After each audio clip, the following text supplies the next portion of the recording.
Neymar ও Vini তারা কেবল তাদের জাতীয় দল ব্রাজিলের সতীর্থ নন, মাঠের বাইরেও তাদের মধ্যে গভীর সখ্যতা রয়েছে। নেইমারের প্রতি ভিনি সবসময়ই অগাধ শ্রদ্ধা পোষণ করেন। জাতীয় দলের জার্সিতে নেইমারের অনুপস্থিতিতে ভিনি দলের অন্যতম প্রধান ভরসা হলেও তারা একে অপরের সাফল্য দারুণভাবে উপভোগ করে গেছেন।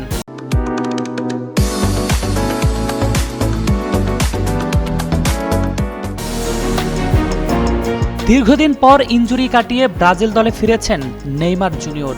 শুধু তাই নয়, জায়গা করে নিয়েছেন আসন্ন 2026 ফিফা বিশ্বকাপের ব্রাজিল স্কোয়াডে। আর নেইমারের এমনভাবে ফিরে আসায় ভিনি এক আবেগঘন বার্তা দিয়েছেন। ব্রাজিলের প্রথম সারির এক গণমাধ্যমের সাক্ষাৎকারে তিনি বলেন, নেইমার আমাদের আদর্শ। আমি সবসময় তাকে খুব পছন্দ করি। সে সবসময় আমার পক্ষ নিয়েছে। তার ক্যারিয়ারের শুরু থেকে আমি তাকে অনুসরণ করছি এবং আমি তার জন্য অনেক খুশি। এত চোট পাওয়ার পর, এত কষ্ট সহ্য করার পর সে যে জাতীয় দলে ফিরে আসতে পেরেছে এবং একটি দুর্দান্ত দলের সাথে শেষবারের মতো একটি সুযোগ পাচ্ছে, এতে আমি সত্যি আনন্দিত। সামাজিক যোগাযোগ মাধ্যমে তাদের খুনসুটি ও বন্ধুত্বপূর্ণ মন্তব্য প্রায়ই দেখা যায়। ব্যক্তিগত জীবনেও তারা একে অপরের ভালো বন্ধু।